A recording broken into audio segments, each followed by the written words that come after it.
So ito na nga magpapaalam na sa atin si Gmail at mag-hello na tayo kay Outlook.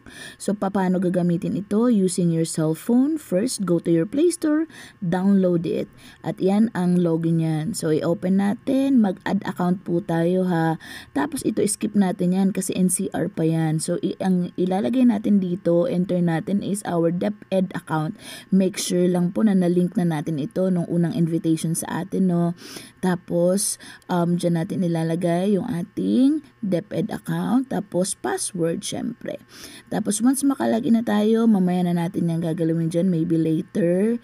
Tapos titingnan na natin. So lahat ng mga pumapasok na email sa atin, dung nasa Gmail pa tayo, ay nandito na rin po yan sa ating MS Outlook.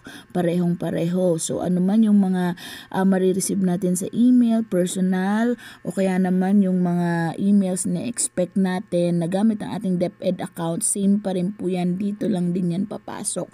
Wala pong pinagkaiba. Saan nyo man po nilink yung DepEd account nyo sa Gmail, dati, dito pa rin po yan papasok.